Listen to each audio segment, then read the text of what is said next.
नमस्कार मेरे प्रिय दर्शकों, हमारे चैनल कृष्ण ग्लो ज्ञान में आपका स्वागत है। और सबसे पहले मैं उस माँ को कोटि कोटि प्रणाम करता हूँ जो अपने गर्भ में एक नई सृष्टि को धारण करती है। हे माँ, तुम केवल एक शरीर नहीं, तुम साक्षात सृजन की शक्ति हो। तुम्हारी कोख ही वो पवित्र स्थान है जहाँ एक आत्मा पहली बार इस संसार का अनुभव करती है। आज की गर्भ गीता का ये दिव्य विचार हमें ये सिखाता है कि जब आत्मा गर्भ में प्रवेश करती है तब वो पूर्ण रूप से जागरूक होती है। उसे अपने पिछले जन्मों के कर्म याद होते हैं। वो भगवान से प्रार्थना करती है कि इस बार उसे सही मार्ग मिले। वो संकल्प लेती है कि वो इस जीवन को धर्म, सत्य और भक्ति के मार्ग पर चलकर सफल बनाएगी। लेकिन जैसे ही वो जन्म लेती है, संसार की माया उसे घेर लेती है और वो सब कुछ भूल जाती है। यही कारण है कि गर्भ को जीवन का पहला गुरुकुल कहा गया है, जहां आत्मा को सच्चे ज्ञान का अनुभव होता है। हे माँ, जब तुम अपने गर्भ में बच्चे को धारण करती हो तो तुम्हारे विचार, तुम्हारी भावनाएं और तुम्हारा आचरण सीधे उस आत्मा पर प्रभाव डालते हैं। अगर तुम भगवान का स्मरण करती हो, अच्छे विचार रखती हो और सकारात्मक ऊर्जा में रहती हो तो वही दिव्यता उस बच्चे के संस्कारों में बस जाती है। इसीलिए कहा गया है कि गर्भ में ही बच्चे का भविष्य लिखा जाता है। माँ की हर एक भावना उस आत्मा के चरित्र को गढ़ती है। अगर माँ शांत, भक्तिमय और प्रेम से भरी हो तो बच्चा भी वैसा ही बनता है। इसीलिए हे माँ, तुम्हारा हर क्षण तपस्या के समान है। तुम्हारी हर सांस एक प्रार्थना है और तुम्हारा हर विचार एक बीज है जो भविष्य में एक वृक्ष बनकर इस संसार को प्रभावित करेगा। इसलिए अपने मन को शुद्ध रखो, अपने विचारों को पवित्र रखो और भगवान का स्मरण करते रहो, क्योंकि तुम केवल एक बच्चे को जन्म नहीं दे रही हो, बल्कि एक नई चेतना को इस संसार में ला रही हो। और यही गर्भ गीता का गहरा रहस्य है कि जीवन की असली शुरुआत जन्म से नहीं बल्कि गर्भ से होती है। और जो आत्मा इस सत्य को समझ लेती है वही जीवन के वास्तविक उद्देश्य को प्राप्त कर पाती है। हे माँ, जब आत्मा गर्भ में होती है तब वह केवल शरीर बनने की प्रक्रिया में नहीं होती, बल्कि वह अपने आने वाले जीवन की दिशा भी तय कर रही होती है। वो हर धड़कन के साथ इस संसार के स्पर्श को महसूस करती है। वो माँ के हर भाव को बिना शब्दों के समझती है। इसीलिए कहा गया है कि गर्भ में पल रहा बच्चा केवल खून और मांस से नहीं बल्कि भावनाओं और ऊर्जा से भी बनता है। अगर माँ अपने भीतर डर रखती है तो वही डर आत्मा की पहली अनुभूति बन जाती है। और अगर माँ अपने भीतर विश्वास और प्रेम रखती है तो वही आत्मा का पहला संस्कार बन जाता है। यही कारण है कि गर्भ का समय सबसे शक्तिशाली समय होता है, क्योंकि यहाँ कोई दिखावा नहीं होता, यहाँ केवल सच्चाई होती है। और यही सच्चाई बच्चे के जीवन की नींव बनती है। आत्मा गर्भ में रहकर ये समझती है कि जीवन एक अवसर है, एक मौका है अपने अधूरे कर्मों को पूरा करने का। इसलिए वो बार बार भगवान से प्रार्थना करती है कि इस बार उसे सही मार्ग मिले। लेकिन जन्म के बाद वही आत्मा धीरे धीरे अपने वादे भूल जाती है और संसार की इच्छाओं में खो जाती है। इसलिए गर्भ गीता हमें ये याद दिलाती है कि जो ज्ञान हमें शुरुआत में मिला था वही सबसे सच्चा ज्ञान है। और अगर हम अपने भीतर उस शांति और सच्चाई को फिर से खोज लें तो जीवन अपने आप बदल सकता है।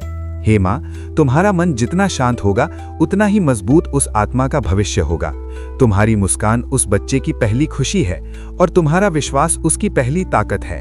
इसलिए अपने हर दिन को एक पूजा की तरह जियो, क्योंकि तुम्हारे भीतर जो जीवन पल रहा है वही आने वाले कल का निर्माण करेगा। हे माँ, गर्भ वह स्थान है जहाँ आत्मा पहली बार धैर्य सीखती है। 9 महीने का ये समय उसे ये सिखाता है कि हर चीज का एक सही समय होता है। यहाँ आत्मा को कोई जल्दी नहीं होती, वह धीरे धीरे विकसित होती है और हर क्षण को महसूस करती है। यही धैर्य अगर जन्म के बाद भी बना रहे तो जीवन में कभी अशांति नहीं आती। लेकिन जैसे ही मनुष्य इस संसार में आता है वह सब कुछ जल्दी पाने की चाह में बेचैन हो जाता है। यही बेचैनी उसे दुख की ओर ले जाती है। इसीलिए गर्भ गीता का ये संदेश है कि जो धैर्य हमें गर्भ में मिला था वही जीवन का सबसे बड़ा धन है। अगर हम उसे समझ लें तो हर समस्या छोटी लगने लगती है। हे माँ, जब तुम शांत रहती हो तो तुम अपने बच्चे को धैर्य का सबसे बड़ा उपहार दे रही होती हो। तुम्हारी हर सहनशीलता उस आत्मा को मजबूत बना रही होती है। इसलिए कभी भी अपने मन को कमजोर मत होने दो, क्योंकि तुम केवल खुद के लिए नहीं बल्कि उस आने वाले जीवन के लिए भी जी रही हो। और यही सच्चा धर्म है कि हम अपने भीतर की शक्ति को पहचानें और उसे सही दिशा में उपयोग करें। हे माँ, गर्भ के भीतर पल रही आत्मा सबसे पहले जो अनुभव करती है वो है जुड़ाव। वो खुद को अलग नहीं समझती, बल्कि माँ के साथ एक ही अस्तित्व के रूप में महसूस करती है।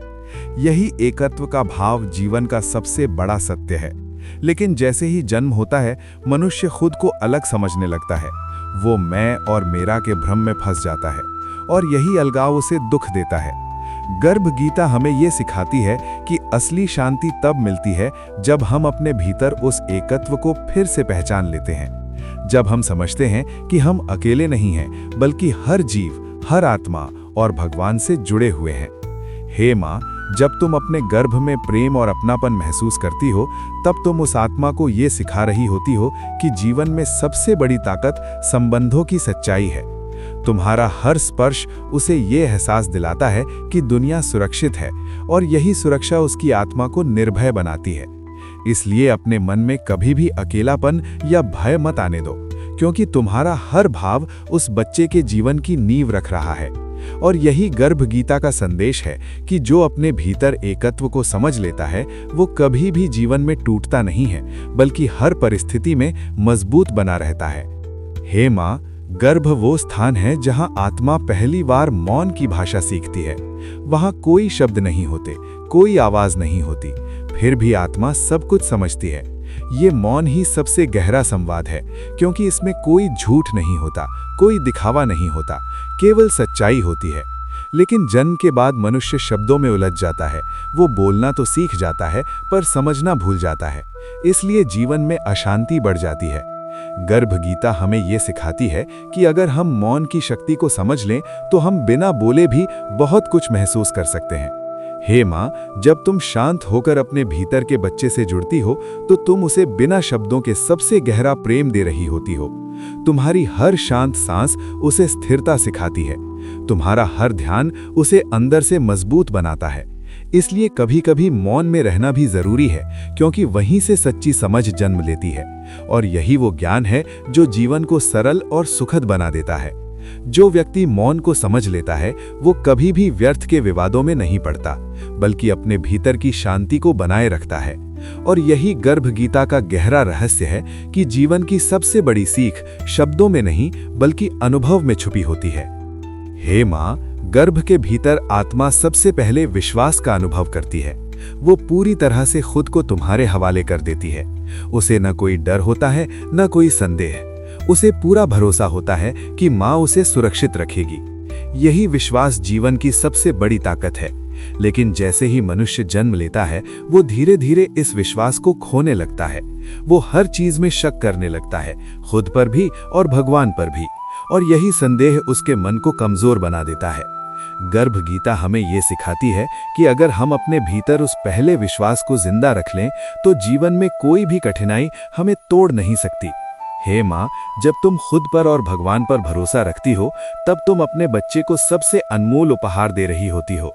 तुम्हारा विश्वास उसकी आत्मा की नींव बन जाता है। तुम्हारा धैर्य उसकी ताकत बन जाता है। इसलिए हमेशा अपने मन को मजबूत रखो, क्योंकि तुम्हारे अंदर जो जीवन पल रहा है, वो तुम्हारी हर भावना से सीख रहा है। और यही सत्य है कि जहां विश्वास होता है, वहां भय अपने आप खत्म हो जाता है। और जहां भय खत्म होता है, वहीं से असली जीवन शुरू होता है।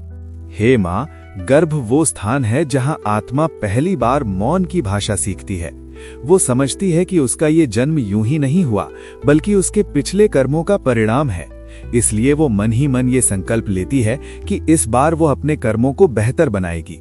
लेकिन जन्म के बाद वही आत्मा इस सत्य को भूल जाती है और बिना सोचे समझे कर्म करने लगती है। यही कारण है कि जीवन में बार बार दुख आता है।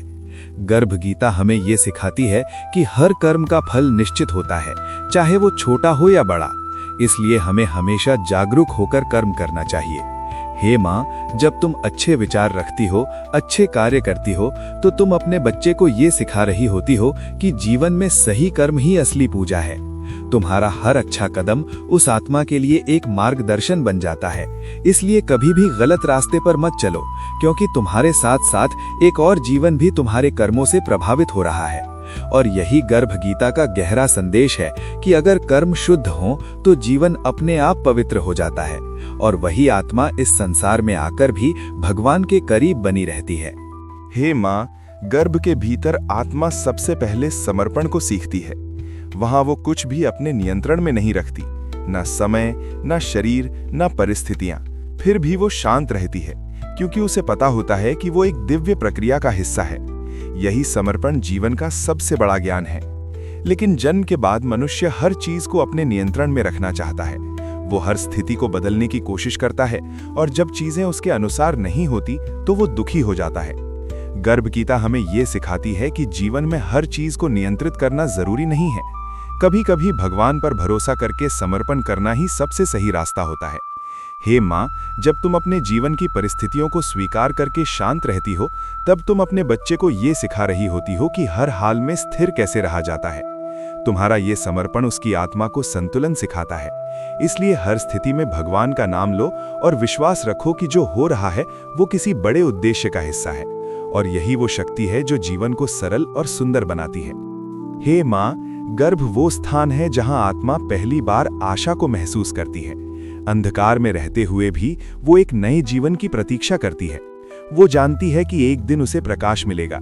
यही आशा उसे जीवित रखती है और आगे बढ़ने की प्रेरणा देती है। लेकिन जन्म के बाद मनुष्य छोटी छोटी समस्याओं में अपनी आशा खो देता है।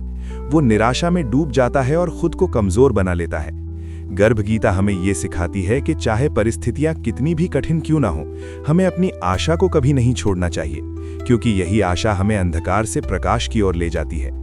हे माँ, जब तुम सकारात्मक सोच रखती हो और भविष्य के लिए अच्छा सोचती हो, तब तुम अपने बच्चे को ये सिखा रही होती हो कि हर मुश्किल के बाद एक नया सवेरा आता है। तुम्हारी ये आशा उसकी आत्मा को मजबूत बनाती है और उसे जीवन में आगे बढ़ने की शक्ति देती है। इसलिए हमेशा अपने मन में उम्मीद को जिंदा रखो, क्योंकि यही उम्मीद एक नए जीवन की शुरुआत का आधार है। और यही गर्भ गीता का सच्चा संदेश है कि जहां आशा होती है, वहीं से नई रोशनी जन्म लेती है।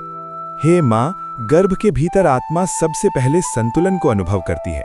वहां ना ज्यादा इच्छा होती है, ना कोई विकार। सब कुछ एक प्राकृतिक लय में चलता है। हर विकास अपने समय पर और अपने नियम से होता है। यही संतुलन जीवन का असली आधार है। लेकिन जन्म के बाद मनुष्य इस संतुलन को खो देता है।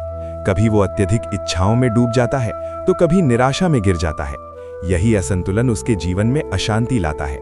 गर्भ गीता हमें ये सिखाती है कि अगर हम अपने मन, विचार और कर्म को संतुलित रख लें, तो जीवन में सुख और शांति अपने आप आ जाती है। हे माँ, जब तुम अपने आहार, अपने विचार और अपने व्यवहार को संतुलित रखती हो, तब तुम अपने बच्चे को एक स्थिर और मजबूत आधार दे रही होती हो। तुम्हारा ये संतुलन उसकी आत्मा को भी संतुलित बनाता है। इसलिए हर चीज में मध्यम मार्ग अपनाओ, ना अधिक लो ना कम, क्योंकि संतुलन ही वो शक्ति है जो जीवन को सही दिशा में ले जाती है। हे माँ, गर्भ वो स्थान है जहां आत्मा पहली बार कृतज्ञता को महसूस करती है। बिना कुछ मांगे ही उसे सब कुछ मिल रहा होता है, सांस, पोषण, सुरक्षा, और इसी अवस्था में वो एक गहरी कृतज्ञता के भाव में रहती है। लेकिन जन्म के बाद मनुष्य इस भावना को भूल जाता है। वो जो है उसके लिए धन्यवाद देने के बजाय जो नहीं है उसके पीछे भागता रहता है। यही असंतोष उसे दुखी करता है। गर्भ गीता हमें ये सिखाती है कि अगर हम अपने जीवन में कृतज्ञता को अपना लें, तो हर परिस्थिति में खुशी मिल सकती है। हे माँ, जब तुम हर छोटी छोटी चीज के लिए धन्यवाद महसूस करती हो, तब तुम अपने बच्चे को ये सिखा रही होती हो कि खुशी बाहर नहीं बल्कि अंदर से आती है। तुम्हारी ये भावना उसकी आत्मा को संतोष सिखाती है। इसलिए हर दिन भगवान का धन्यवाद करो, अपने जीवन को स्वीकार करो और जो मिला है उसमें खुश रहो, क्योंकि यही कृतज्ञता जीवन को आनंद से भर देती है। और यही गर्भ गीता का गहरा रहस्य है कि संतोष में ही सबसे बड़ा सुख छुपा होता है। हे माँ, गर्भ के भीतर आत्मा सबसे पहले शुद्धता को अनुभव करती है। वहां कोई छल नहीं होता, कोई दिखावा नहीं होता, केवल एक निर्मल अस्तित्व होता है जो अपनी असली पहचान के साथ रहता है। यही शुद्धता आत्मा की असली प्रकृति है। लेकिन जन्म के बाद मनुष्य धीरे धीरे इस शुद्धता को खो देता है। वो दूसरों को दिखाने के लिए जीने लगता है, अपने असली स्वरूप को छुपाने लगता है, और यही दिखावा उसे अंदर से कमजोर कर देता है। गर्भ गीता हमें ये सिखाती है कि अगर हम अपने मन, विचार और कर्म को संतुलित रख लें, तो जीवन में सुख और शांति अपने आप आ जाती है। हे माँ, जब तुम अपने आहार, अपने विचार और अपने व्यवहार को संतुलित रखती हो, तब तुम अपने बच्चे को एक स्थिर और मजबूत आधार दे रही होती हो। तुम्हारा ये संतुलन उसकी आत्मा को भी संतुलित बनाता है। इसलिए हर चीज में मध्यम मार्ग अपनाओ, न अधिक लो न कम, क्योंकि संतुलन ही वो शक्ति है जो जीवन को सही दिशा में ले जाती है। हे माँ, गर्भ वो स्थान है जहां आत्मा पहली बार सहनशीलता को सीखती है। 9 महीने तक वो सीमित स्थान में रहकर भी शांत रहती है, धीरे धीरे हर परिवर्तन को स्वीकार करती है और बिना शिकायत के अपनी यात्रा पूरी करती है। यही सहनशीलता जीवन की सबसे बड़ी शक्ति है। लेकिन जन्म के बाद मनुष्य छोटी छोटी कठिनाइयों में ही टूट जाता है। वो हर दर्द से बचना चाहता है और हर परेशानी से भागना चाहता है। यही कमजोरी उसे आगे बढ़ने से रोकती है। गर्भ गीता हमें ये सिखाती है कि जीवन में कठिनाइयां आना स्वाभाविक है, लेकिन जो व्यक्ति उन्हें सहन करना सीख लेता है वही मजबूत बनता है।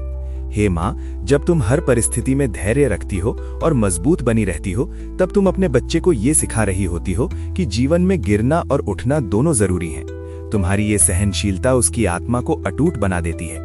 इसलिए कभी भी मुश्किलों से मत घबराओ, क्योंकि वही तुम्हें और तुम्हारे आने वाले जीवन को और भी मजबूत बनाती हैं। और यही गर्भ गीता का सच्चा संदेश है कि जो सहन करना सीख लेता है वही जीवन में आगे बढ़ पाता है। तो प्रिय दर्शकों, याद रखिए, जीवन की असली शुरुआत गर्भ से होती है। वहीं से हमारे संस्कार, सोच और भविष्य की नींव रखी जाती है। इसलिए अपने विचारों को हमेशा शुद्ध रखें, मन को शांत रखें और भगवान का स्मरण करते रहें। अगर आपको ये ज्ञान अच्छा लगा हो तो वीडियो को लाइक करें, अपने विचार कमेंट में जरूर बताएं और ऐसे ही दिव्य ज्ञान के लिए हमारे चैनल कृष्ण ग्लो ज्ञान को सब्सक्राइब करना ना भूलें। मिलते हैं अगले वीडियो में एक और गहरे रहस्य के साथ। जय श्री कृष्ण।